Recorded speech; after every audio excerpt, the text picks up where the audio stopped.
Good evening, everyone. Welcome to the Astronomical Society of Edinburgh. This is our first meeting in May. We'll have another one later on in the month. I'll tell you about that at the moment.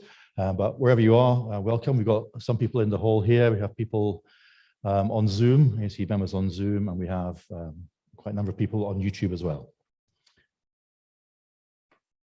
So this is what's happening tonight. We've got a few introductory notices. I'll tell you about the meetings that are coming up over the next few months. And then the main event of the evening, Weird New Worlds, Professor Beth Biller is going to be telling us all about that tonight. And after that, we'll have the Sky in May, and Alan Pickup will be doing that for us. We have 8 new members this month. So welcome to Sagar, Malcolm, Ewan, Jane, Christine, James, and Karen. So if any of you are here, welcome, and let's welcome them as usual.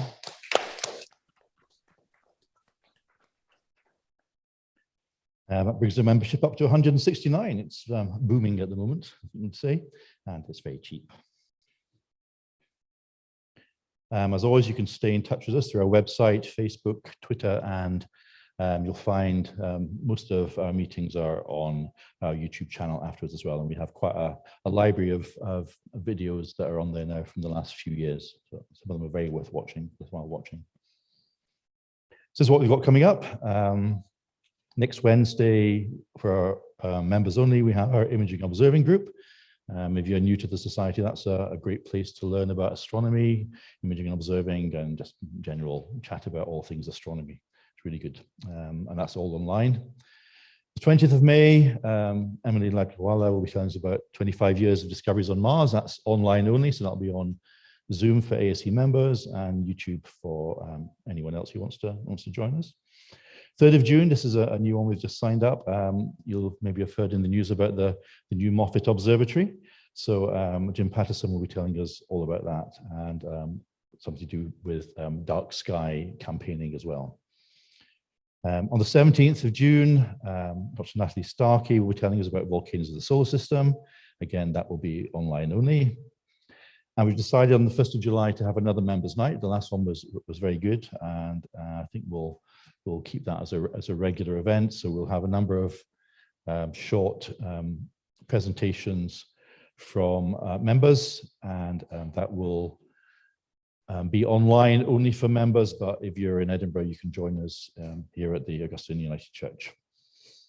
And 15th of July, before our August break, you'll have heard of the First Light Optics, have a remote observatory set up in Spain, and Grant from First Light Optics will be coming to tell us about that. We have lots of amazing talks lined up for the rest of the year as well. Nigel and the team have been doing an amazing job doing that. So we've got some really fantastic talks all the way into 2023, I think, already. So I'm looking forward to those.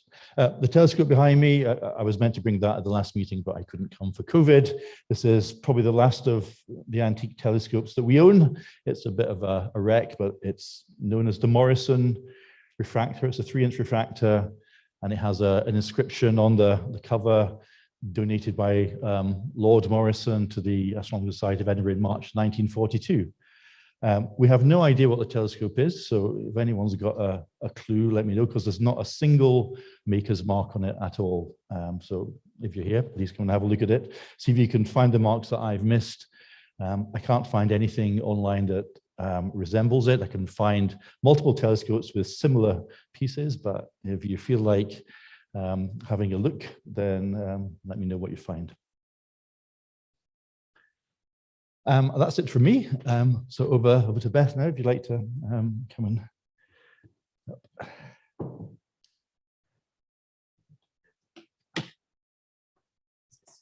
Yeah,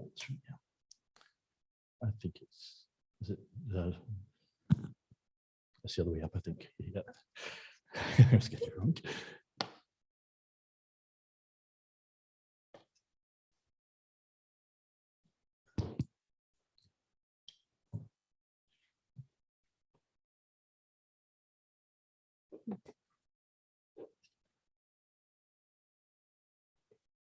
Right, and it's 45 minutes, roughly. Okay, I'm going to time myself. I really I really love talking about exoplanets, so it's important for me to keep a track of time. So I'm Professor Beth Biller. I work at the University of Edinburgh, and what I focus on in particular is direct imaging of exoplanets. So actually taking pictures of planets directly, not detecting them by their indirect effect on the star. But tonight, I'm going to give kind of an overview of the exoplanet field as a whole. I get the sense that this is an audience that probably already has a fair bit of familiarity with exoplanets. So some of this is going to probably be review.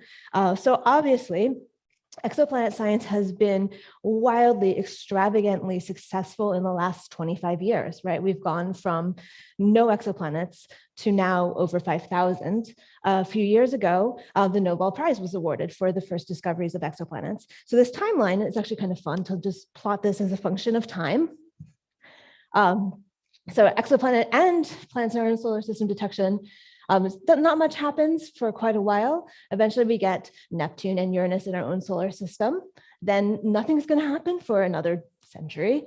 And then in a couple of decades, we'll see Pluto appear. It will disappear a few decades after that. There's Pluto. Sorry about this, but for some reason your presentation isn't going out to Zoom. Oh, okay. Do I need to be dialed into the Zoom call for that? No, Okay. It's not you. Something here has just got off. All right, I think I'm gonna Sing along. so keep on going and we'll figure it out. Okay, so we missed, unfortunately, the pivotal moment of the first detections of exoplanets in 1995. But what you'll see is over time, this diagram looking at the period, how far the planet is from its star and the mass just fills up entirely. So everywhere we have the sensitivity to detect planets, we generally do detect them. But what you'll notice is at a period of 1 year and a mass of 1 Earth mass, we don't have a lot, right? So we're sensitive to close-in planets that are much larger than the planets in our own solar system, as well as close-in small planets. We're sensitive to larger planets further out in their solar systems. But right now, we're not planet here, although that will probably change in the next few decades. So yeah, let's go through this one more time because we missed the main onslaught of planets. So in 1995, the first planets around stars like our sun were detected using the radial velocity technique. So there's 51 Peg B there. And this fills out with some more radial velocity planets. Early in the 21st century, was the first detection of planets via transit. So that is now the most dominant way of finding planets. So here is our first few transit planets there. And then as this fills up, we're also going to get some via microlensing and imaging. So most of these techniques, you detect the planet by its influence on its star. So the OG planet, 51 Peg B, oh, I'm out of order.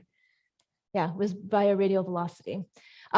We have detected a huge variety of planets, but the planets that we are most interested in, just kind of, anthropocentrism and all, are planets in the habitable zone. So this is essentially the Goldilocks zone, the right distance from their star that they could have liquid water on their surface, which is the baseline requirement for life as we know it. So for Earth around the sun, that's at what we refer to as 1 astronomical unit. That's just the distance between the Earth and the sun. And for a higher mass star, that more light, it's hotter, that habitable zone moves outwards. For a lower mass star, that habitable zone moves inward. So the lower mass star is much cooler. So you need to be closer in to be at the right distance to have liquid water on the surface of your planet. And for these low mass stars in particular, we do have a few detections of habitable zone planets, including one around the very nearest star to the sun. So right after the sun, the next nearest star is Proxima Centauri. So it is a much lower mass star than our own sun. Oh, okay, so now we're done. No worries. All right, should I just keep on going for the crew who's here now? Okay, cool. So So this is the artist's impression of what it might look like from the surface of the planet Proxima Centauri b. So that star that's rising, that's Proxima Centauri A, this very low mass red star, that's the next nearest star over from the sun. And then you can see two other stars in the sky here of this planet. So that's Alpha Centauri A and B. So those are the next two nearest stars, and they're more like the sun, about similar mass as the sun. So this planet is just about the right distance from its star that it might actually be habitable.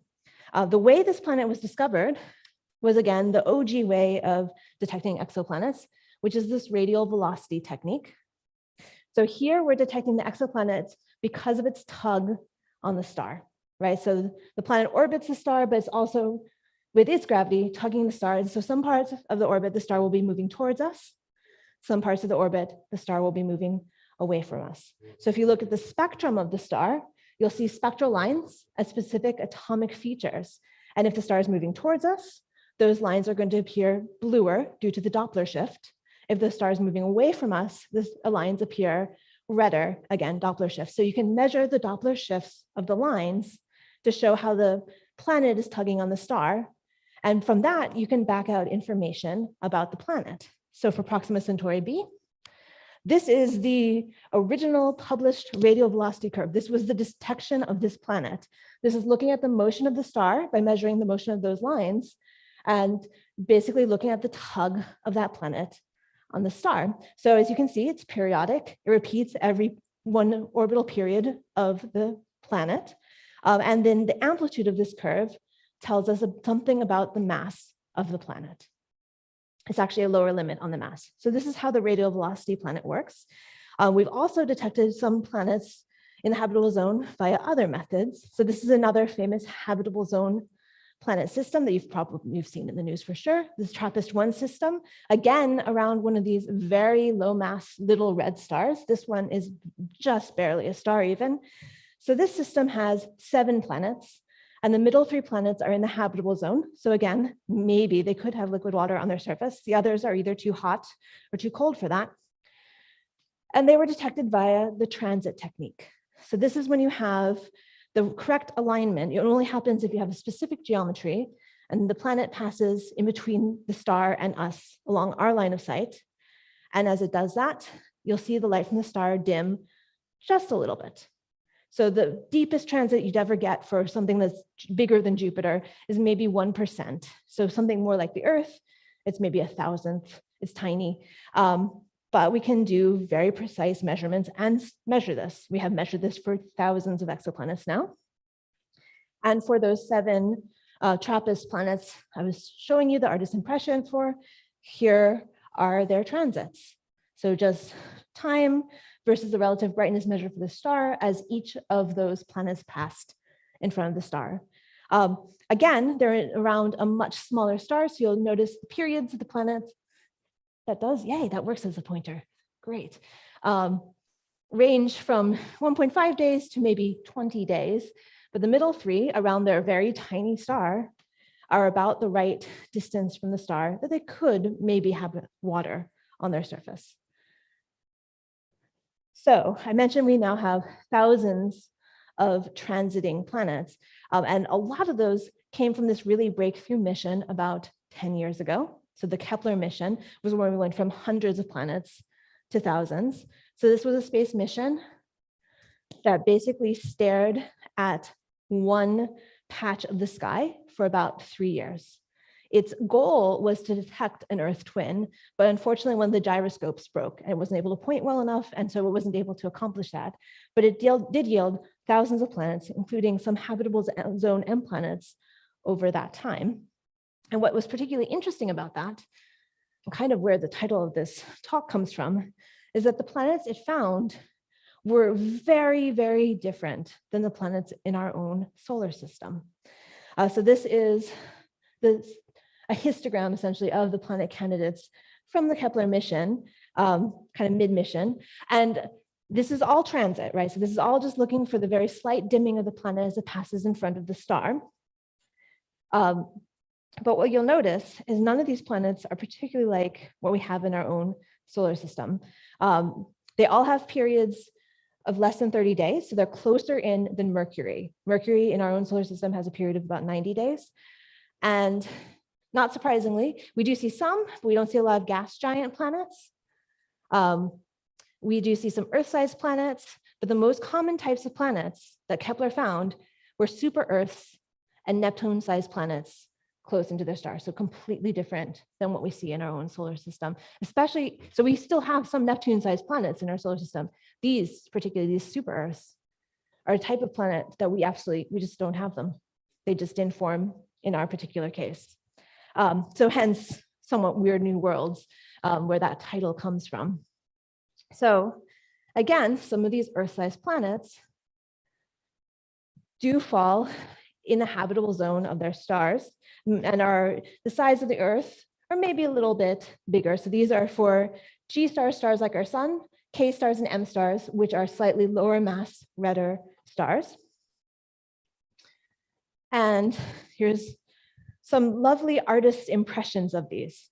Now, I need to emphasize that other than the top left one, we know very little about these planets. If you detect a planet via transit, you know the depth of that transit, and you know how often it repeats. So you know the orbital period from how often it repeats.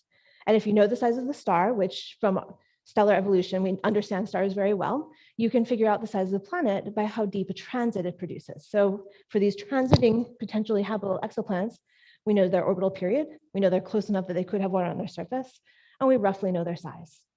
For planets that are detected via radial velocity, we again know their orbital period because we saw that curve repeated. So we know what the length of their year, and we know the amplitude of that radial velocity curve, which tells us something about their mass. So that's it though. That's all we know from these indirect methods. So how do we know if these planets are actually habitable? I mean, the short answer right now is we don't. And they're also, as noted, orbiting very different stars than our own sun. We already see that they're much closer in. And the spectrum of these stars are really quite different too. So they put out much more light in red wavelengths versus blue wavelengths. So you've probably seen these really lovely NASA Exoplanet Travel Bureau posters. So this one is for Kepler 186f, where the grass is always redder on the other side. So why is that? This is a planet that's orbiting a small red star. So around our G star, chlorophyll is a really great pigment to use to convert energy from the star to energy for plants. But if you have a star that's producing red light more than other wavelengths, chlorophyll might not be the best choice. So life on these planets could be really different. There also are likely to be tidally locked. So like our moon, where we always only see one side of the moon, the planet would always have like a day side and a night side. How does that affect habitability? We don't know. Also, these little stars, these little red stars, they're little but relatively mighty. They produce a lot of X-rays and gamma rays. So in terms of the radiation that a planet in a habitable zone around an M star gets, in terms of what we get, it's much higher. So again, this may be a big problem for habitability too. What we'd really like to do is actually measure atmospheres of these planets. We need to actually measure the planets themselves directly if we want to determine habitability. So I'm going to pivot a little bit and talk about how we can do this. So I'm going to talk about two different methods for characterizing exoplanets. So understanding their atmospheres and maybe even looking for signs of life in their atmospheres. The first is an extension of the transit technique I was telling you about, where you have the star and the planet moving past in front of the star and dimming it just a little bit. The other is what I work on, which is just taking pictures of planets themselves and getting photons directly from the planet's atmosphere themselves. So there's a couple ways, I'll start with transit spectroscopy. There's a couple ways you can do this. The first is what is referred to as emission spectroscopy. So here what you do, you need time to basically resolve planet versus starlight. So if you can take a spectrum of the star plus the planet, and then you wait. So the planet passes in front of the star and causes a transit, but also passes behind the star and causes an eclipse. So you wait for the planet to be eclipsed behind the star, you subtract the two spectra, and then you have the spectra of the planet.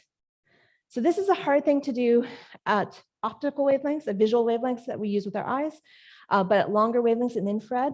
The Spitzer Space Telescope did a lot of this sort of work, and it's really exciting because like in the next 6 or 7 months, we're going to be seeing this sort of emission spectroscopy result from JWST, so the James Webb Space Telescope, which launched in December. The majority of transit spectroscopy to date, however, has been using a different technique known as transmission spectroscopy. And what you're doing is you're measuring that transit at a lot of different wavelengths. So at different wavelengths, that transit may look a little deeper or a little shallower. So in other words, at some wavelengths, the planet appears bigger and causes a deeper transit. At other wavelengths, the planet appears smaller and causes a shallower transit. And why this would happen is actually because of different absorption features in the spectrum of the planet. So if you have a wavelength where you have an atom or a molecule absorbing light, the light can't go quite as deep in the atmosphere of the planet. The planet is going to appear bigger. So that's what's going on here. And then if you have a wavelength without an absorption feature, the planet appears smaller. So you can use the size of the planet to back out information about the planet's atmosphere itself. Let me show you some examples of this. So these are a bunch of plots. These are spectra, wavelength versus essentially size of the planet. So don't worry about what's on the y-axis is essentially a proxy for size. These are hot Jupiter planets. So they are size of Jupiter or larger, very close to their star, very hot. And they have very strong sodium here and potassium features. So these spikes here are where the planet appears bigger because there's a sodium feature or a potassium feature absorbing. Here you have where water affects it. And you can see some of these have a lot of features. And as you move down here, the features become less and less obvious. And here it looks a lot flatter. That actually is evidence for clouds in these objects. And I'm going to show you another example that really shows clouds in planets around other stars. So this is for one of those super Earth planets I was telling you about. So an object that's intermediate in size between Earth and Neptune. This one is very close to its star. So this is GJ 1214b, obviously the artist's impression in this case. And here is what its spectrum looks like. So this is actually a bunch of different spectra. The gray points here were a spectrum taken with HST, Hubble Space Telescope, and some Spitzer points as well. And again, this axis here is essentially just telling you how large the exoplanet is looking as a function of wavelength. In this case, in micron, we're looking mostly in the infrared here. And what you can see is it looks actually pretty flat. So this team got this spectrum and compared it with models. So if the planet had the same composition of the sun, it would follow this orange curve. It doesn't. Clearly, it doesn't have the same composition as the sun. If it was 100% a water world, so 100% water, it would follow this blue curve.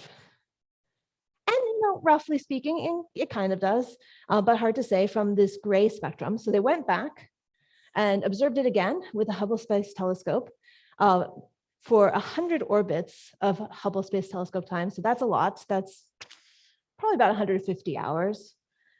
And got these black points here. So much lower errors. This is a zoom in on the bottom figure here. And you can see that they did the same thing compared with different models.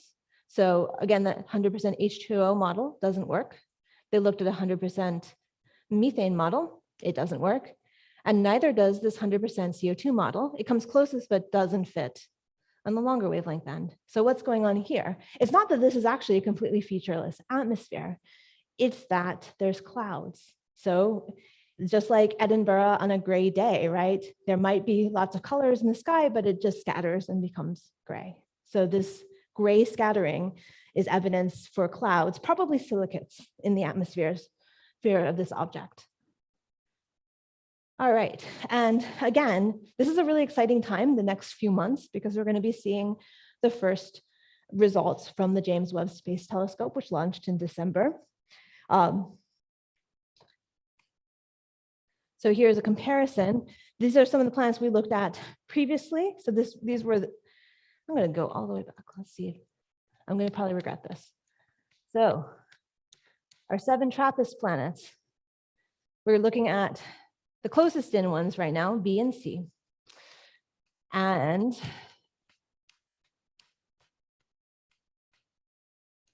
here's what up top for B and for C, here's what the HST data looks like, these points, these circles. No, we don't want to do that one yet.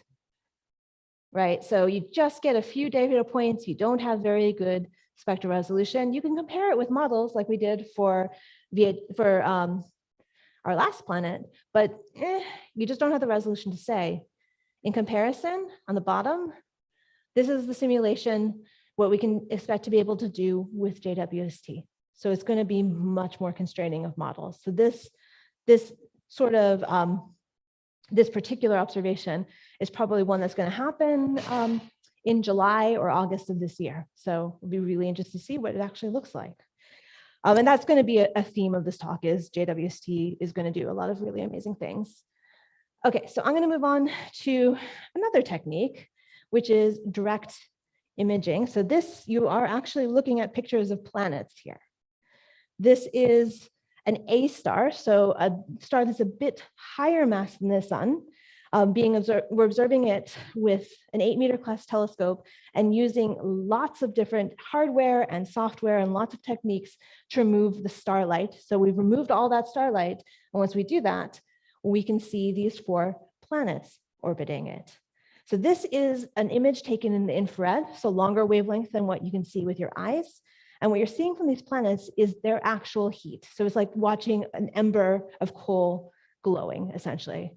And that's about the temperature of these. So the cloud top temperature of these planets is about that of a candle flame.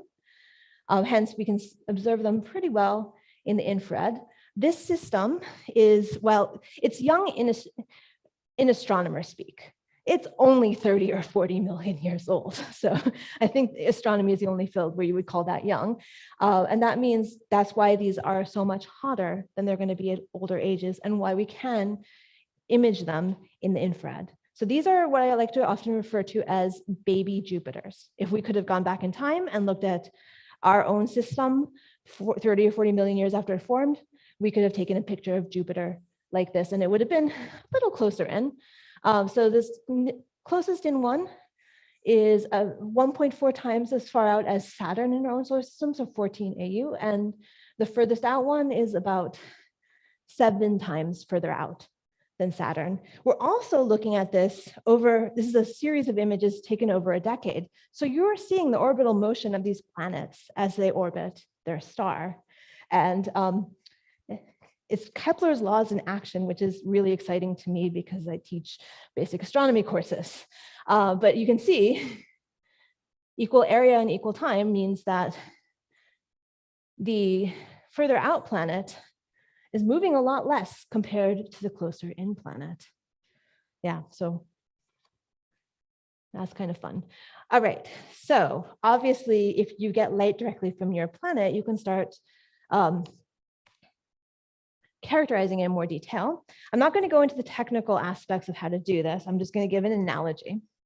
So direct imaging of exoplanets is kind of like trying to look for a lighthouse with a firefly next to it. So this is obviously a very exaggerated firefly in this case, but you're not doing this from the beach really close to the lighthouse.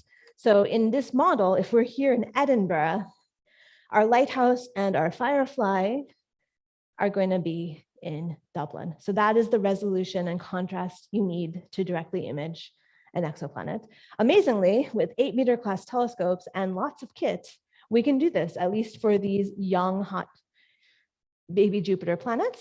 So here is a little gallery of the about 20 or 30 planets that we've imaged to date. So we have this system we've looked at, this was the one I showed you the video of, but we have about a dozen or 2 dozen of these overall. And like with the transit spectroscopy, we can start to get spectra for these planets. So this one is the faintest actually of this cohort of planets. So this is actually very closely an young analog of Jupiter. It's around a star like our own sun. And on the bottom here, you can see its spectrum. So this is all in the infrared from 1 to about 2 microns. And what was really exciting about this planet is this feature here. This is absorption due to methane. It's something that we thought we'd commonly see in these planets, but this was actually the first one to actually show it in its atmosphere. So back to the theme of how awesome JWST is going to be. So some observations are coming up in July that I'm particularly excited about. I'm co-PI on a JWST early release science program. So this is some of the first observations that JWST will do, specifically to look at these sorts of young giant planets. And we're going to be looking at 3 different planets or planetary systems. The top right here, this is another young giant planet. Again, we give these really catchy names. So this is HIP 65426b. So yeah, young dusty sort of planet, again, about the temperature of a candle flame at its cloud tops. We're also going to be looking at this system here. So this is HD 141569. And what you're looking at is actually a circumstellar disk. So this is a disk that may be forming planets. And the structures in this disk, those very pretty spirals, may be being shaped by planets forming. So that's why we're interested in that one. And then the last one is another young planet. So this is just images taken in different filters, mostly infrared as well. This star is it's a very low mass star, kind of like the TRAPPIST-1 primary, and it has a planetary mass companion here. So this is the one that we're going to really focus on. And this one's going to be really interesting because it also has signs of clouds and weather. In particular, we've looked at this already from the ground and from space. And this little object here is really variable. So this is a light curve with HST, again, looking in different parts of the infrared. You can look at any of these. Let's just look at the one on the left. So just looking at how bright it is versus time, and over this 8-hour observation with HST, it grew in brightness by 20%. So what can be causing this? I'm going to argue now that this is actually signs of cloud features, and in particular, patchy cloud features on this object. And this is a sign of weather, which we get for both brown dwarfs, objects a little less massive than exoplanets and exoplanets themselves. So obviously we have weather in our own solar system. It's not hard to find. We can resolve the planets in our own solar system, and we see lots of cloud features. So for Jupiter, we see cloud features in bands that are very distinguished in color. So we're looking at different cloud layers at different heights. But if we were looking at Jupiter outside of the solar system, we might not be able to tell if it had clouds. And part of this is because we wouldn't be able to resolve it. We would just see one little point of light. But we actually might be able to tell that there are clouds by looking at the right wavelengths. So here is Jupiter in the infrared. So we again still see these bands of clouds, but instead of being distinguished in color, some bands are brighter and some bands are fainter. And what's going on, we actually have about 3 cloud layers on Jupiter. And the highest up, coolest cloud layers look dark, where there's holes in those cloud layers, and you can see down to a deeper and hotter cloud layer, they look brighter in the infrared. So you're actually seeing holes in that upper cloud layer. Now, Jupiter rotates every 10 hours or so. So let's say we have a pattern like this, where one side of the planet maybe is a little brighter than the other side of the planet. As it rotates, if you can't resolve it, but you can watch it grow a little brighter and a little fainter over time, you can essentially back out the existence of those clouds. So essentially, that's what we think is going on here, right? We're seeing different parts of the planet, and some are brighter than others. And if we take our images of Jupiter and we de-resolve them and just look at it as an unresolved object, we see something very similar. So these are taking actually some optical images and just looking at how it varies over time. So this kind of light curve analysis, where we just look at how bright an object is over time, can be really valuable for understanding what's going on with the clouds and atmosphere of these objects. So let me show you an example, not for a planet, but for a brown dwarf, something that's a little bit more massive than a planet. So again, this is just images of the same objects in different bands, from the red optical up to the infrared. These are the two closest brown dwarfs to us, and they are really variable. So this is just looking at the light curve of them combined. And I really should have changed the axes here. Apologies. Julian date is on the bottom. It just is time. So it's time in days. And delta magnitude is just brightness. But you can see, highly variable. So we actually use this, the fact that the B component in particular is so variable, to build a surface map of it. So this is a Doppler map. We were talking about using the Doppler method to detect planets earlier by looking at a star and looking at the tug of the planet on the star's lines, watching the lines move it back and forth. We can do something similar to image the surface of an object that we might not be able to resolve. What we're doing here, we're taking very, very high resolution spectroscopy of this brown dwarf, and it has a bunch of spectral features. And those spectral features, there's some parts of the brown dwarf that are brighter and some parts that are fainter. So let's say we have a bright spot. Let's say that one. As it comes towards us, it's going to be blue shifted. As it moves across the face of the object, it's neither blue shifted or red shifted. As it moves out of sight, it's red shifted. So essentially we can take our spectrum over time, make a model of all the different features we might expect to find on that spectra, look at how they should be red shifted or blue shifted, and figure out what the surface of our object should look like. And that's what we're seeing here. So this is actually a top of the cloud map of this brown dwarf. And even if we can't fully resolve it, even if we're working with the light curve, so the bottom is the light curve of this object, how it's changing over time. The top is a model for this another brown dwarf of the particular surface features that could produce this light curve. So again, analyzing variability can be really valuable for understanding the atmospheres of the objects that we are interested in. And I'm going to give one more example of an exciting result from this. Also from brown dwarf, it's again something we hope to do for giant exoplanets. So I'm mentioning we're watching these things rotate, and we look at them over multiple periods. But as you know, our sun differentially rotates, Jupiter differentially rotates. So how do you measure one rotation period for a differentially rotating object? And the answer is you don't. So if you're looking at something like Jupiter, and you measure your rotational period at the equator by watching how long it takes clouds to go around, you get one answer. If you measure it at the poles, you get a bit of a slightly longer period.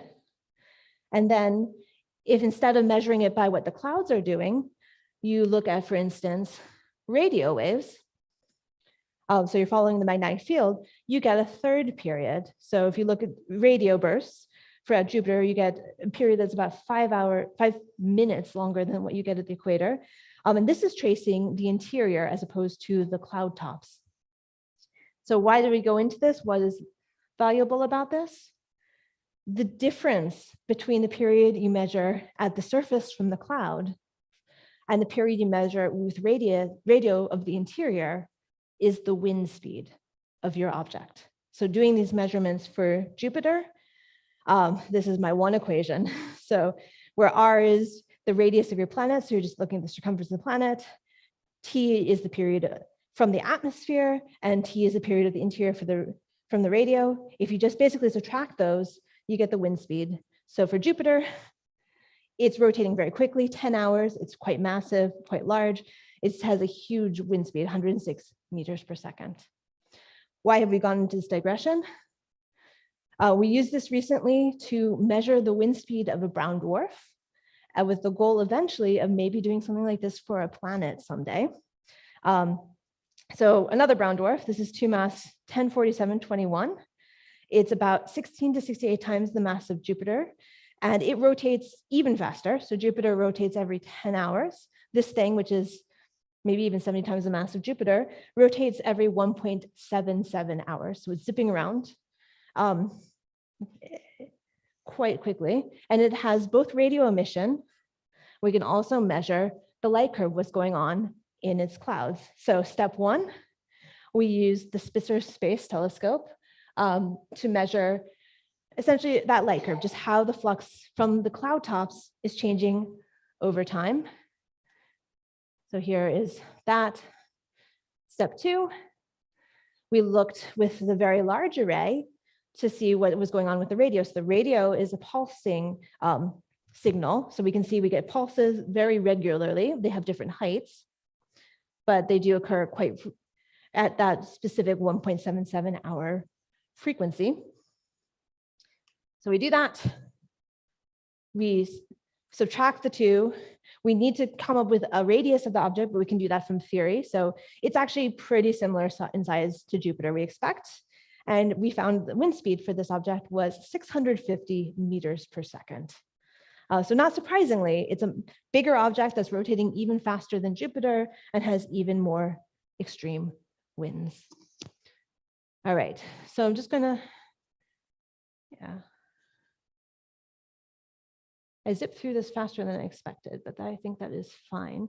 So just to emphasize, this variability, we expect, I've given you a couple of examples for brown dwarfs. We expect it commonly in planets as well. I showed you one example, VHS 1256. This is another example of a planetary mass object with a lot of variability and hence clouds. So this is actually very similar. Let me go back and show them. Come on. This planet is what you get if you take these four.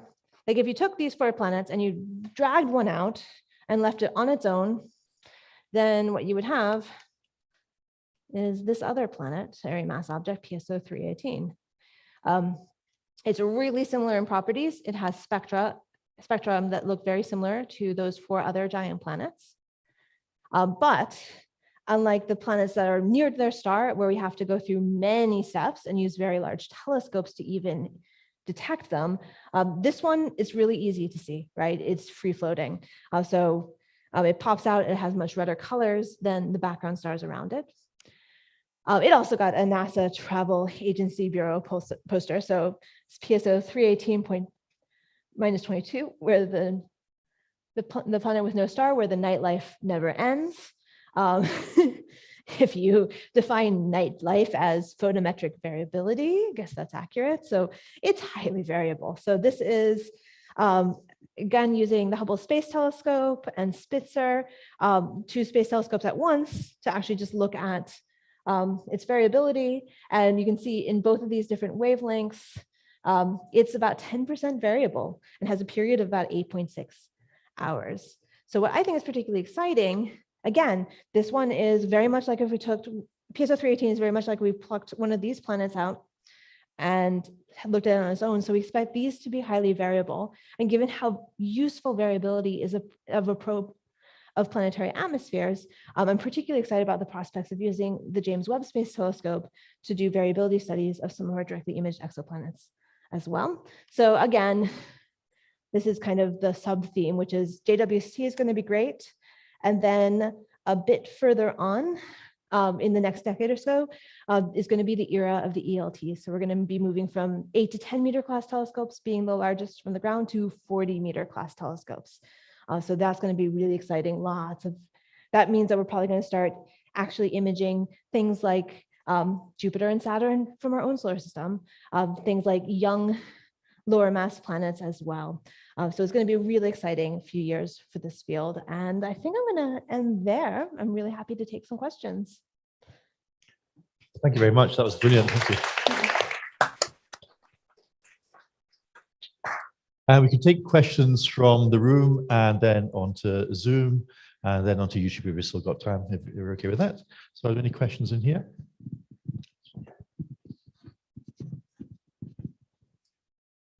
That's very interesting, thank you. And thinking back to when I first got interested in astronomy way back in the early 70s, and I was thinking of your the sort of general discovery of exoplanets.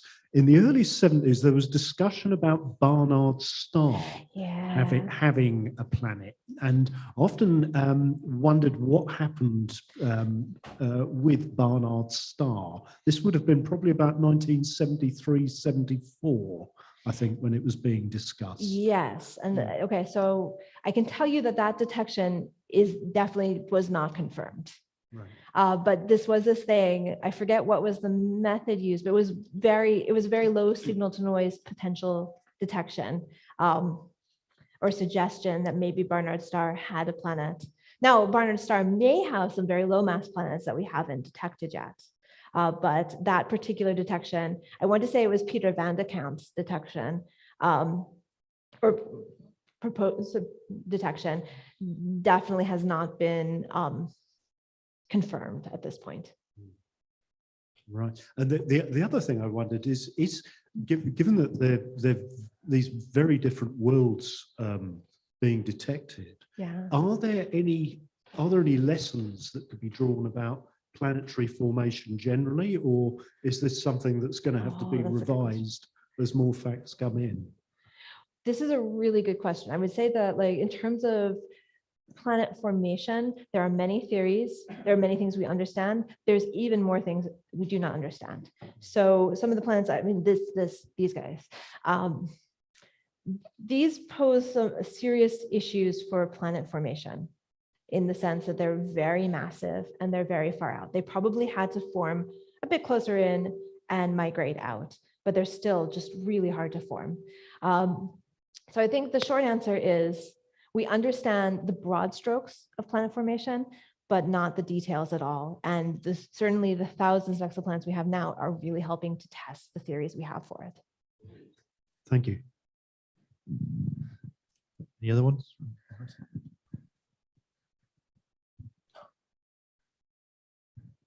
I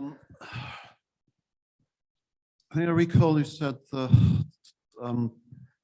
Earth-like planets are all relatively close in, the ones we've seen closer to their stars than ours. So are we sure that there's not an observational bias against the ability to see ones that are further out? Have we seen enough to make sure of that? Oh, there definitely is. So in particular, planets like our own, we don't have any sensitivity to them yet. So right now, for close-in planets, we're down to fairly low masses. We're pretty complete. But when you get past, I don't know, about three times the distance to 3 AU, so 3 times as far away as the Earth, then we're really not super complete. And certainly for lower mass planets, we're not complete at all. We don't have the sensitivity to, for instance, detect anything like our solar system yet. That will be changing really quickly in the next 20 years, though.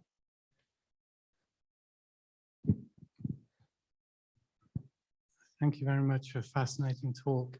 You mentioned a free-floating planet, which I hadn't heard of before. How does that happen, and how much do we know about them? We don't know exactly. So there's 2 possibilities. So one possibility in a system like this one, where we have 4 planets, early in their evolution, they can interact with each other. So there might have been a 5th that got scattered out. And so a planet that gets scattered out while it's forming could become one of these free-floating planets. So that's one pathway. The other pathway is that they just kind of form by themselves. So if you have a cloud that's forming stars, right? Sometimes that cloud can form lower mass objects, form brown dwarfs, and maybe in extreme cases, you can basically form a brown dwarf that's the same mass as a planet. Thanks very much, Professor Biller. That was absolutely fascinating. The question I had for you was, of the, I think it's 4 main instruments that are on board James Webb, which of the 4 are you most excited about of these instruments, and why? Okay. I'm really excited about all of them, but if you make me choose, I'm going to choose MIRI. So MIRI is it's imaginatively named the mid-infrared instrument. And right now, for directly imaged exoplanets, we work in the near infrared, because that's the sweet spot where the contrast between the star and the planet is better, but we can still detect them. We would love to move to longer wavelengths, but the problem with longer wavelengths is that, especially when you get to like 5, 10 microns, that's close to the black body peak of things we interact with daily. So if you could look at us with an infrared camera at a 10 microns, we'd all be glowing, right? And the air would be glowing, and your telescope would be glowing. So it's really hard to do from the ground. JWST, the point of it is that you cool it so that not your telescope isn't glowing. So MIRI is going to open up wavelengths beyond 5 microns for directly imaged exoplanets like these 4, and they have MIRI observations waiting to go for the very first time. And we don't know what we're going to find there. So I think that is hugely exciting. Any more in the hall?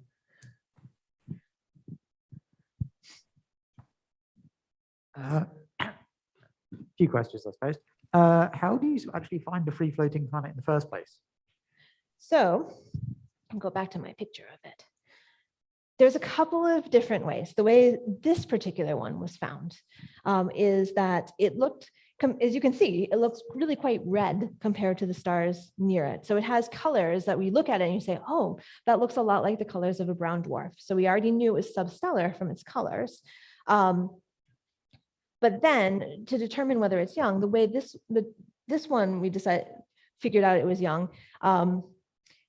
One, from its spectra, there's certain features that are signs of youth, but also we measured how, not we in particular, but people in the field, measured how it was moving on the sky.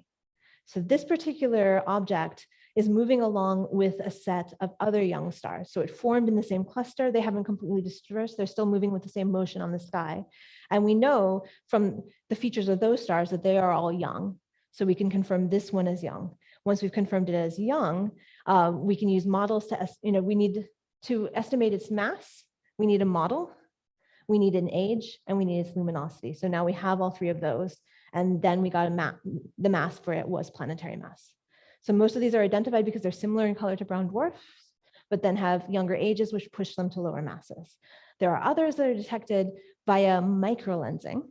So essentially, because you'll be, you're looking at another star and there's a chance alignment that allows that star to act as a lens for a background free-floating planet and amplify it, and you can detect them that way as well. Thank you. My other question. Oh, sorry. Yep, thanks. Hello, Sarah, can you hear us, please? Yes, I can hear you. We've got quite a few questions, actually. The first one was from Sean. I don't know whether Sean wants to ask it himself. Yeah, thanks, Sarah. And thanks very much, Professor Biller. That was a fantastic talk. My question touches on something that was actually asked earlier, which is whether or not have we amassed enough data yet to begin to say whether the type of star dictates the type of planets you're going to find, or is it more to do with the composition and mechanics of the dust cloud, or do we simply not have enough data yet to even begin to answer those kind of questions? That's a great question. I would say we have hints, but we don't fully understand that. So certainly there is evidence that the mass of the planets a star forms scales with the mass of the star. So a more massive star is capable of forming more massive planets, which means that something a bit more massive than the sun might form more gas giants. Something less massive than the sun is unlikely to have a gas giant. So that's definitely the case. Different stars, when they form planets in their circumstellar disk, stars of different masses can keep their disks for different times. So some stars will dissipate the disk, higher mass stars will dissipate the disk faster than lower mass stars. So they already have a shorter amount of time that they can form planets. That will have an imprint as well. So we have, again, the broad strokes of an idea of how that works, but there are so many details, and there's just so many planets that we haven't detected yet that would fill in that parameter space and help us understand that better. Thanks very much. Okay, so moving on to Ian's question, Ian Smith. I don't know whether Ian wants to ask or I can. Yes, I can do. Fascinating talk, thank you. In the technique for measuring wind speed, if the molten core is itself rotating, how do you take that into account? Okay, so this is a good, okay. That would be, I think, if you were looking at something, where's my, yeah, no, I don't have the cutaway on this one. If you're looking at something with molten core, that could be an issue. For for Jupiter, or for something like a brown dwarf, it's completely gaseous. So what you're actually seeing, it's actually, you get some really, really weird states of matter in Jupiter as it gets denser. So you have your regular hydrogen, and as you compress it, you get, let me see if I can get these right, in fact. So you get like this metallic hydrogen layer as well, where it's essentially mostly ionized, and that's what we're measuring with this radio. In the terms of the core itself, the interior I'm talking about is fairly high above the core. Certainly, if you were try to generalize this technique to use for lower mass planets, that could really be an issue. Thank you. Okay, John, do you want to ask your question? Yes, if I can. Thanks for the talk, very interesting. What I was wondering about was your imaging of the planet surfaces are almost perpendicular to the planetary orbits. If you image the solar system from there, most of the planets, you'd actually see the poles of them, except for Uranus, of course, which is rolling on its side. I just wondered what direction you think your planets are rotating at, and what impact that has. That's very important. So I put up this brown dwarf that we made the Doppler map for. We were only able to make this map because we were viewing it with the right geometry. So we are viewing this particular brown dwarf fairly close to equator on, which gives us the maximum Doppler shifts possible for these different features. If we had the misfortune of looking at this pole on instead, we wouldn't be able to make this same map. This sort of mapping only works if you have the right angle to your object. Thanks very much. That's it from us. Thank you. Are there any questions on YouTube, Will? Yeah, I've got, if there's time for 2 questions. Excellent talk, Professor Biller. Thank you very much. First of all, we've got a question from Stephen Schreier from Michigan. He's asking how much telescope time and planning is required for an exoplanet image? Ah, yeah, good question. So for, no, I won't go find it. I would say for something like these guys, each of the images in this sequence, probably about 1 to 3 hours to get that image. So for direct imaging, it actually does not, this is for fairly bright planets. As we move to fainter planets, it will probably take a bit longer. And there are simulations of what happens if you want to, for instance, detect an Earth-like planet where it might take 60 or 70 hours. Excellent, thank you. And final question from AC. Will the James Webb Space Telescope spectral range be able to pick up a red edge feature, which I presume is sort of signs of chlorophyll and life on planets? Okay. I think you're referring to the red edge feature. So there are some studies essentially looking at the Earth spectrum as it would look from as an exoplanet by looking at moonshine, essentially looking at the reflection of the Earth off the moon. And we see in our own spectrum, this red feature, I think it's more red optical, that is indicative of vegetation.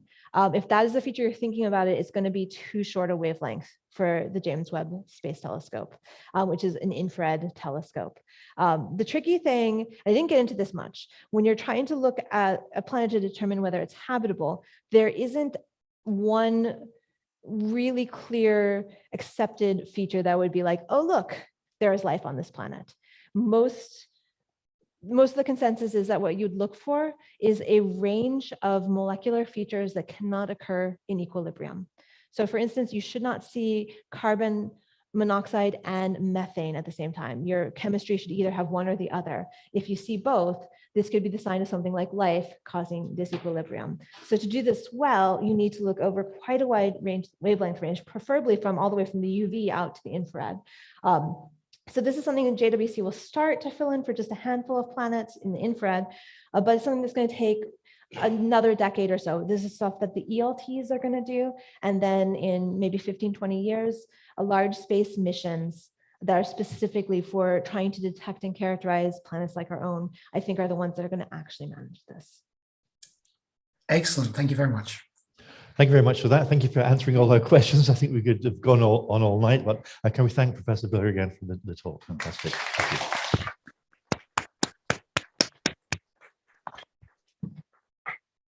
Okay, we're going to have a quick changeover now while Alan comes up to tell us about the sky in May. It's May, isn't it? Yeah.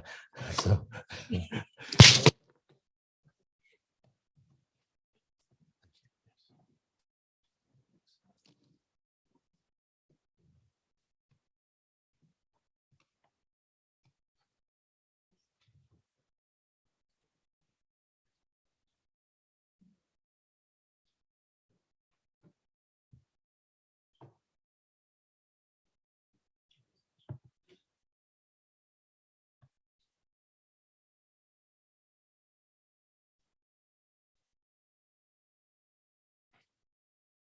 I know from past experience not to start until I'm told I'm ready to go.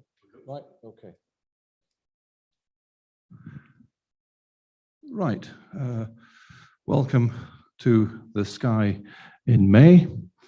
I'll turn on my laser pointer, there it is. And I've got the go ahead, past experience, I know I should wait for that. Last time I spoke, 2 months ago, I showed a picture of the Leo triplet. That one was taken by Ian Smith, and this is one taken more recently, on April the 30th, in fact, by Bill Bonner of this society. The Leo triplet consists of 3 galaxies. 2 of them are Messier galaxies, M65 and M66. And the 3rd galaxy is NGC 3628. It's not in Messier's catalogue, but even so, it's interesting in its own way. And I was glad to see recently that it featured as an astronomy picture of the day. Sorry, there we go. It's usually called the hamburger, but it's also known as Sarah's galaxy for reasons I explained last time.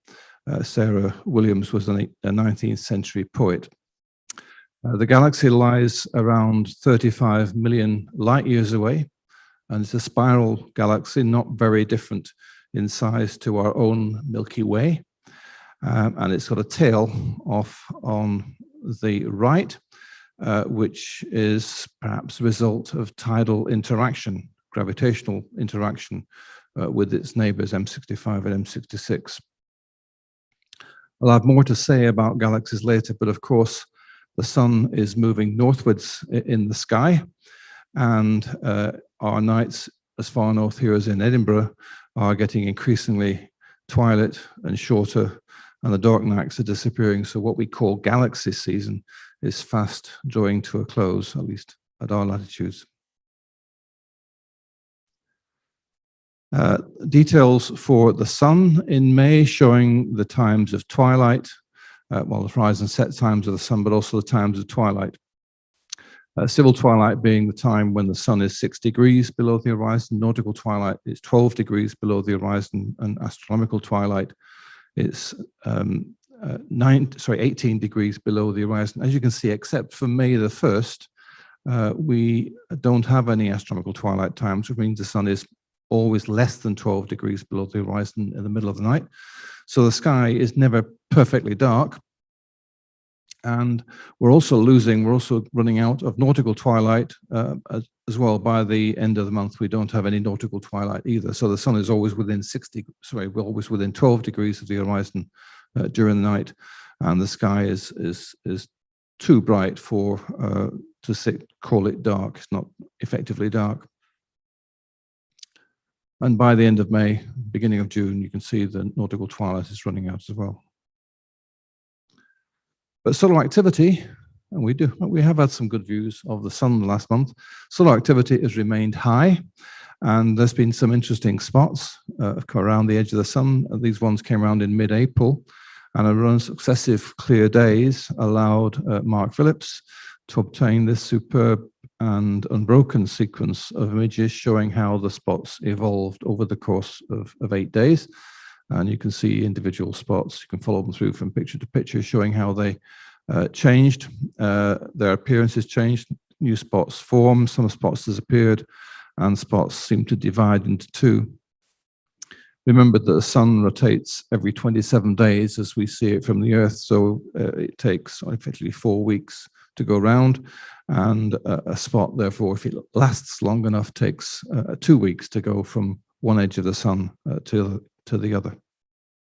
And plotting solar activity, I showed a graph like this last time, extended a bit more this time, and this is showing how the blue line, or the blue line and the black dots here show actual observed sunspot level, sunspot counts, sunspot number counts, and they're climbing well above the predicted sunspot curve for the new sunspot cycle, solar cycle 25. So it does look, the omens are good for an energetic sunspot cycle. And of course, if you're observing the sun, please take all the care you need to never look at the sun, for example, directly through any telescope, any binoculars, or even with the naked eye for any length of time. So we're looking forward to an active sunspot cycle. What about the moon? Well, there's the phases of the moon for the current month from April the 30th, when in fact there was a partial solar eclipse, through to the beginning of June. That partial solar eclipse was visible over the southeastern Pacific and southern South America. And I've seen several images of it, but this is one taken from Chile, showing the moon setting, showing the sun setting as seen from Chile. And you can see the moon taking an increasingly large bite out of the sun as the sun went down. But we, in May, have an eclipse of our own, at least one that we can see, unlike the partial solar eclipse. On May the 16th, the full moon suffers a total lunar eclipse. And there's the data for that eclipse, the path of the moon through the southern half of the Earth's shadow. And on the right-hand side, you can see the times, BST's time, British Summer Times, for various phases of the eclipse as seen from Edinburgh.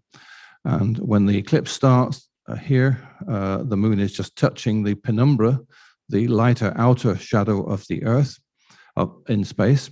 At that time, the moon for us in Edinburgh is 12 degrees high in the south-southwest. And at that time, you won't notice any darkening of the moon, but you've got to wait a while. By 3:28 in the morning, all this is happening before dawn. 3:28 in the morning, the moon is beginning to enter the umbra, and there you will notice a sharp decrease in brightness of the moon's surface at the point at which it enters the shadow. But the sun is coming up and the moon is going down. It's now 8 degrees high in the southwest. Totality starts at 4:29 when the moon is fully inside the Earth umbra, where no direct sunlight gets. That's at 4:29, but at that time the moon's only 3 degrees high in our southwestern sky, and the twilight is quite strong. And at 5:02 for Edinburgh, the moon sets. And that's 11 minutes before the moon is at greatest, or maximum eclipse, at its deepest point in the shadow. If you were in the Americas, then you get a good chance of seeing the whole of the eclipse with the moon rather higher in the sky. But for us, we just see the first half of the eclipse and in an increasingly twilight sky. Planets for May 2022. The sun's motion this month takes it along the arrow from Aries into Taurus.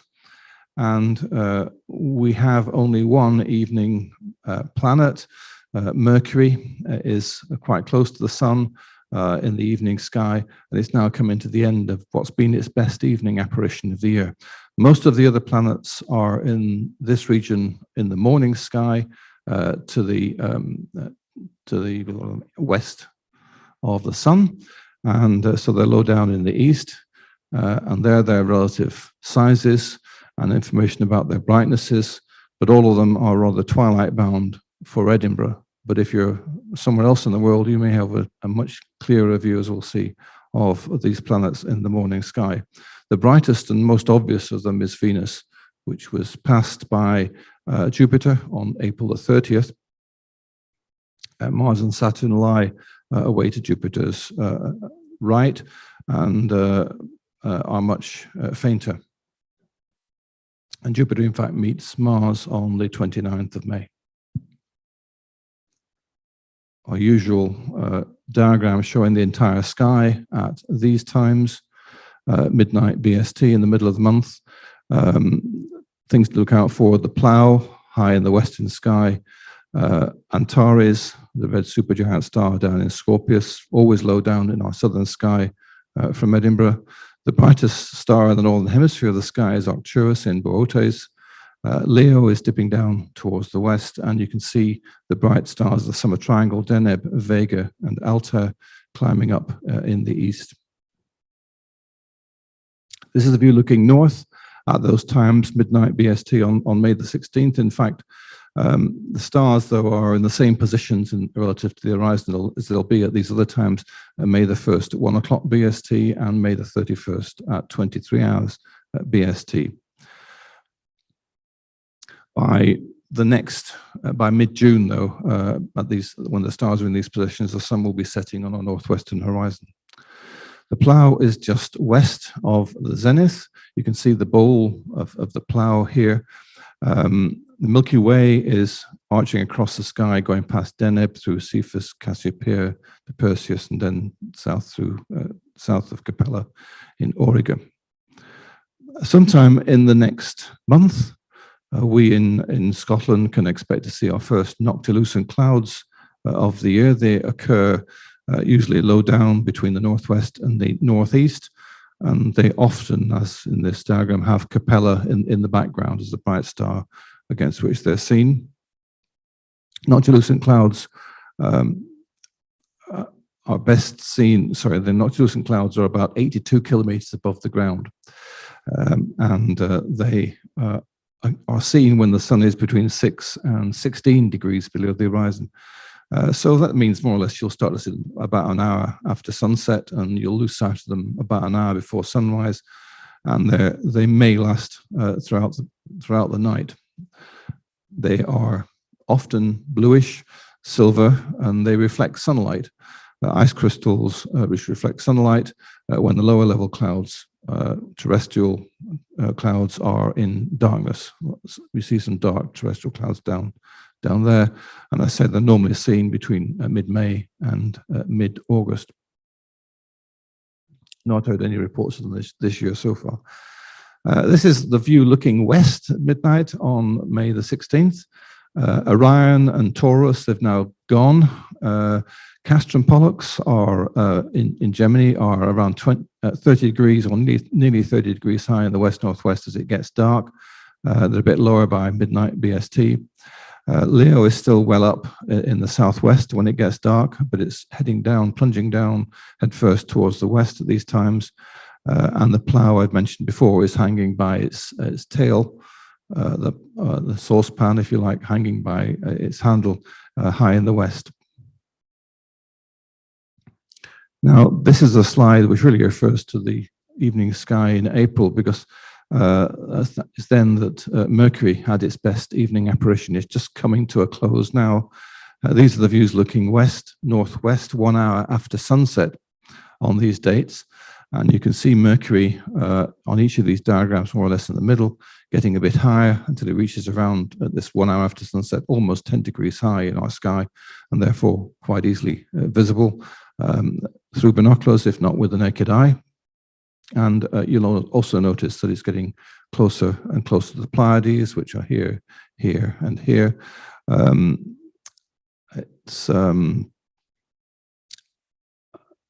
it reached 8 or 9 degrees higher during the last week of April, and as it neared the Pleiades. Douglas Heggie got an image of Mercury. This is his picture of Mercury on April the 23rd. Here are the Pleiades, and there's Mercury down there by the tree. This is low in the west-northwest at 22 hours BST. It was closest to the Pleiades on the evening of the 29th, less than 1.5 degrees from the Pleiades. And since then, it's faded. There's a lot of information about the planet for the 1st and 10th of May.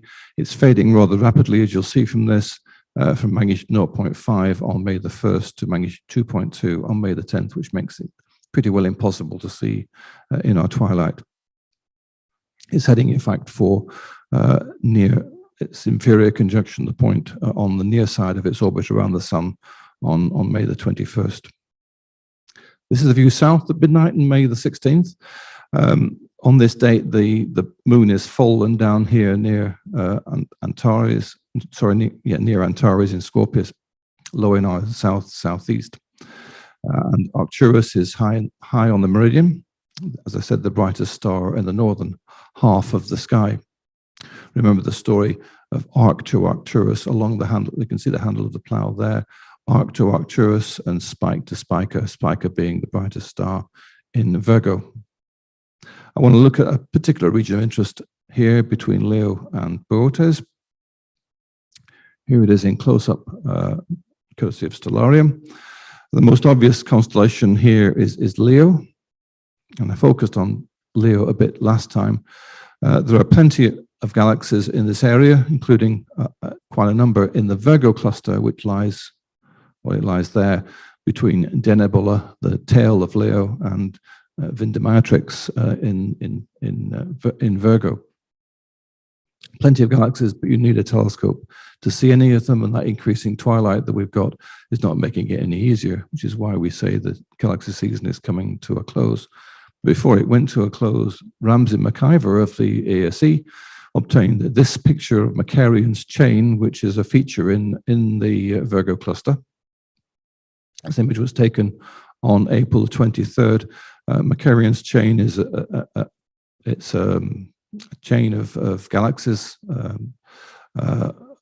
about part of the Virgo cluster, about 54 million light years away. Some of these objects have got Messier designations, M84, M86, and M87. M87 is particularly interesting, of course, because it was announced in 2019 that the black hole in the middle of M87 had been imaged. This was the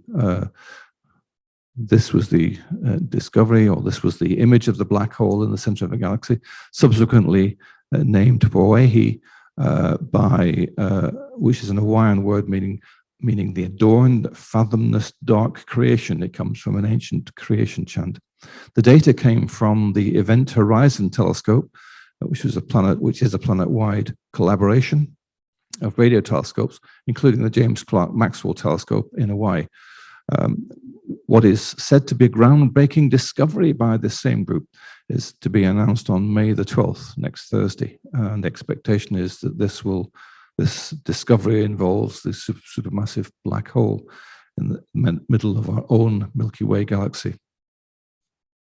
Around 3 degrees to the east, or the left of M87, outside this picture, is another large galaxy, M60, in the Virgo cluster. And M60 has a fainter galaxy, NGC 4647, alongside. And this is a picture taken by Mark Phillips on April the 27th of M60 and NGC 4647, which is this smudge here, and a supernova labeled SN, which is a recently discovered supernova. The two galaxies appear to be close together, but it seems that NGC 4647, it doesn't have a more popular name. It seems that galaxy is around 6 million light years beyond M60, so it's not sure whether there is an interaction between them. However, this supernova is the second to be discovered in NGC 4647. There was a previous one there in 1979. Now, the supernova is a type 1a supernova.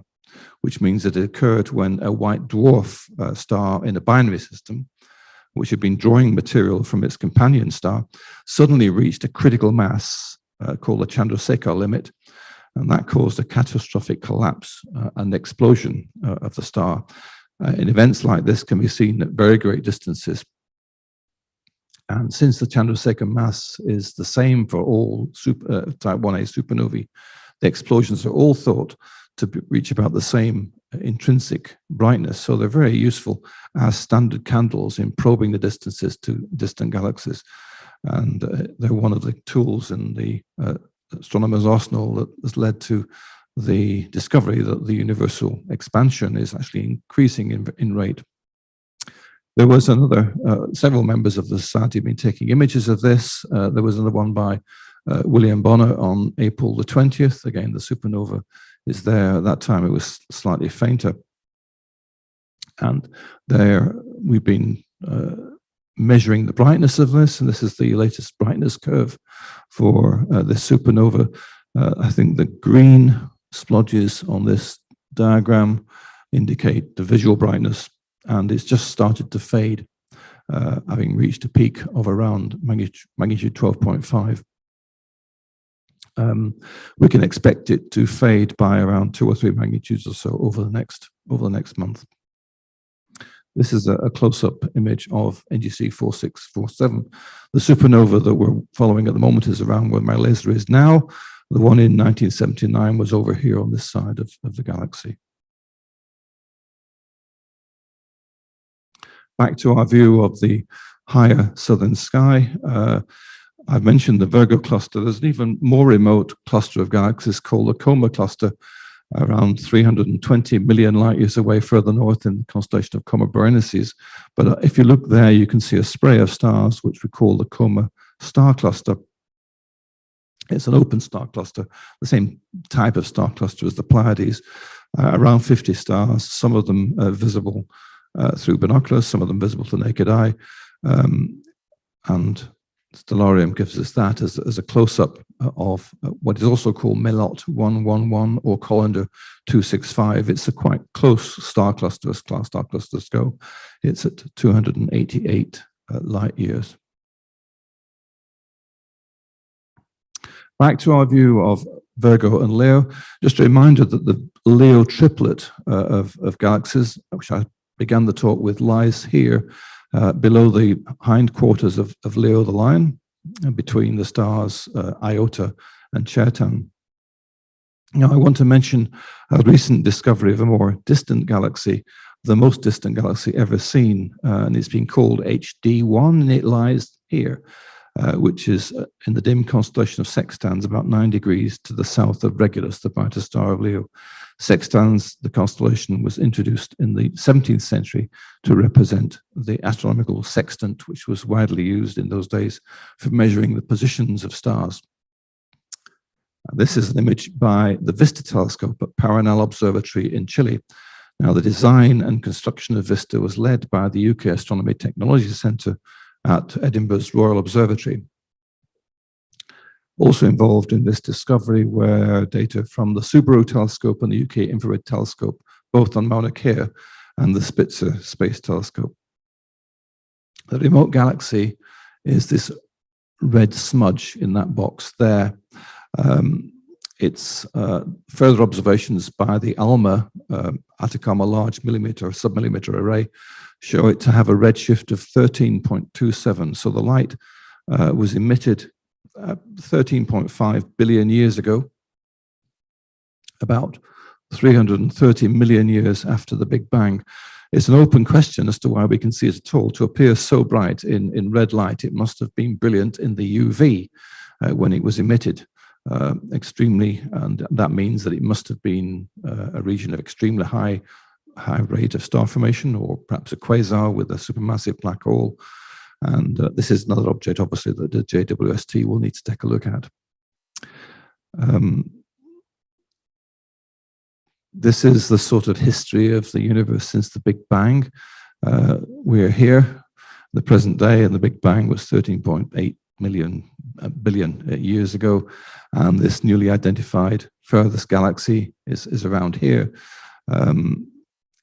Before that, the universe consisted of a fog of neutral hydrogen gas in a period called the cosmic dark ages. Then the first stars and galaxies started to appear, and their radiation, chiefly UV radiation, ionized the hydrogen, and we entered what's called a re-ionization era, when the universal gas got ionized again. Now, while we're on the subject of very distant discoveries, the HST has also discovered what is thought to be the most distant individual star ever seen.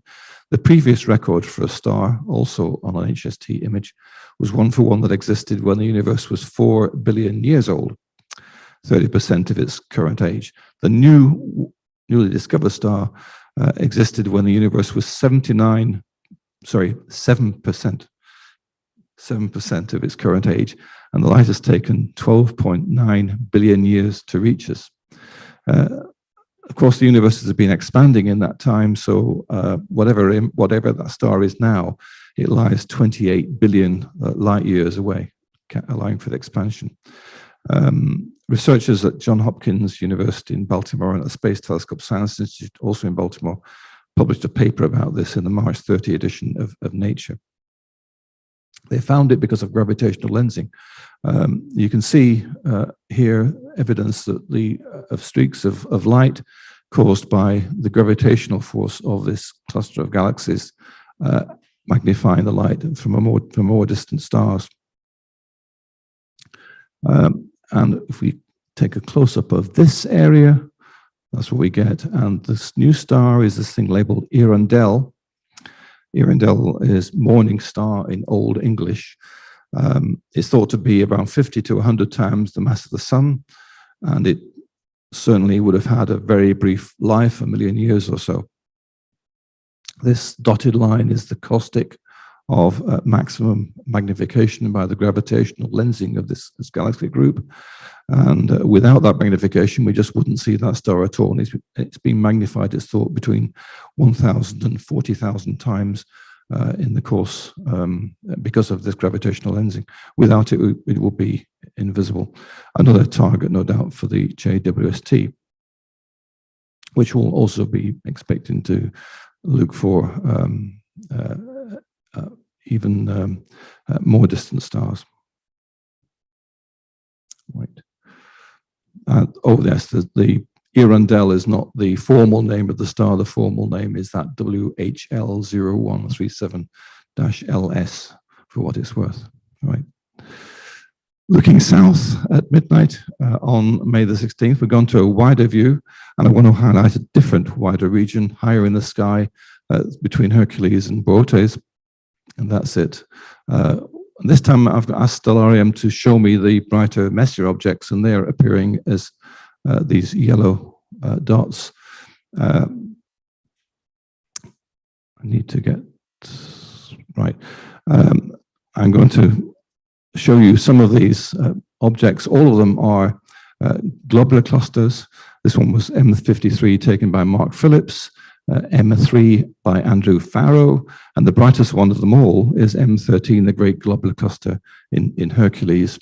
And the other one in Hercules is M92. It's about half as bright as M13, often overlooked because M13 is so much more attractive. All of them are very distant objects, 11 billion years old, and well beyond most of the stars that we see in the night sky. This is looking east at midnight on May the 16th, and we can see the Summer Triangle coming up in the east, and the square of Pegasus just rising down here in the northeast.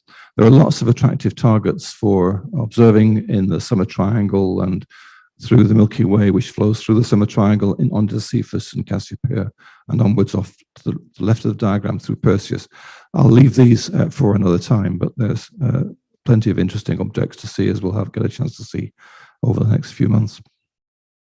But I just want to focus on this region, because it's here that we have what I think is going to be the brightest comet this month, Comet 2017 K2, or Pan-STARRS. That track is showing its positions between 1st of May and mid-June, 5-day intervals.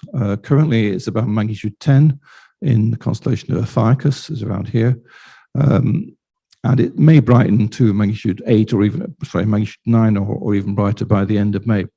The Comet Observation homepage has a light curve which looks like this. These are observations. The white pluses are visual observations. I think these green ones are photographic measurements of its brightness. And you can see that it may get up to, later in the year, and beginning of next year, it may get up to magnitude 8 or 9. It was probably the brightest comet of the current, brightest of the current comets, and it's going to be closest to the Earth, 270 million kilometers, on July the 14th. It doesn't reach perihelion until December the 19th, when it'll be 269 million kilometers from the Sun. Now, Comet 2017 K2 means it was discovered in 2017, and at that time it was 2.4 billion kilometers away, which is beyond Saturn's orbit and the distance record for a comet discovery at that time. In fact, looking back on tracing its orbit even earlier, it's been visible back as far as 2013. So it must be a large, it must have a large nucleus. It's thought between 14 and 80 kilometers in diameter, and it's moving along a pretty well parabolic orbit. And it's thought that after it passes the solar, passes its perihelion and exits the inner solar system, it won't come back until about 28,000 years from now. Don't wait up. This is looking east at 4 o'clock in the morning. This was this morning, because if we looked then, we might have caught the peak of the Eta Aquarids meteor shower. Now, the radiant of the Eta Aquarids lies down there in Aquarius, just below what some people call the water jar or the steering wheel of Aquarius. This is the point in the sky from which the Eta Aquarids meteors diverge. You can be looking anywhere in the sky, of course, to see them.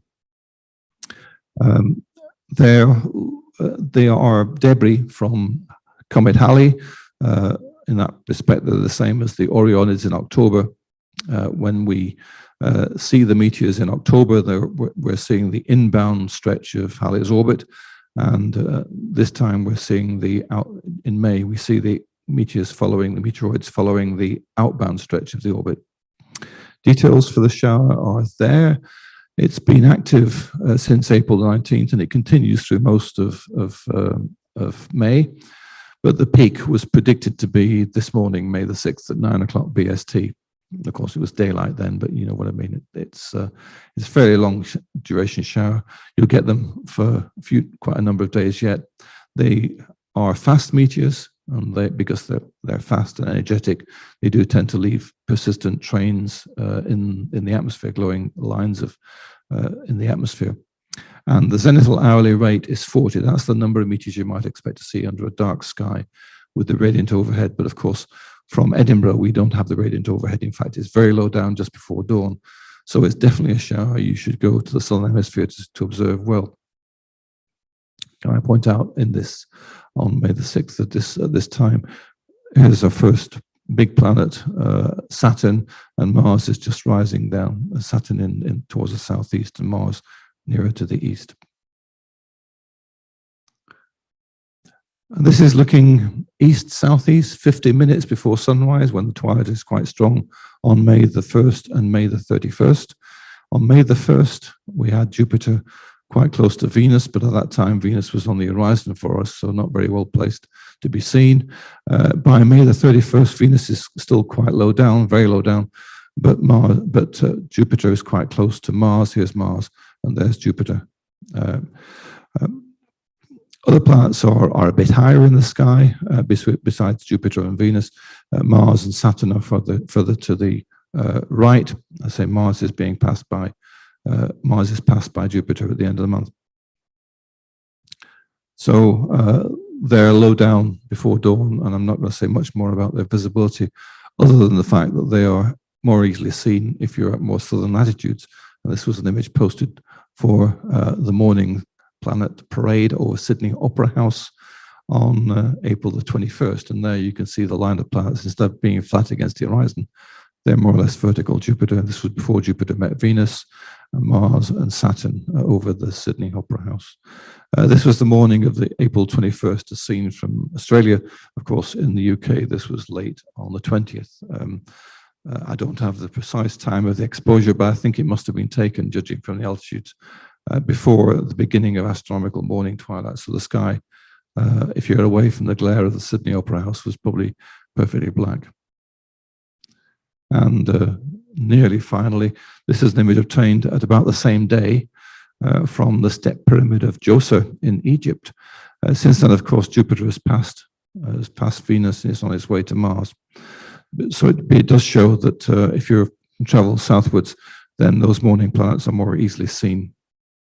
All of them, in fact, are moving not from left to right, but from right to left against the star background. It's just that their changing positions are due to the fact they're moving at different rates. And that's all I've got for you this month. Thanks.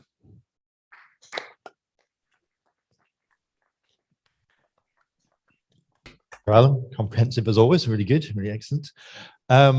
That's almost it for the evening. I've got one little bit of business left for ASE members, so I think if we can say goodbye to our YouTube visitors just now, that'd be great.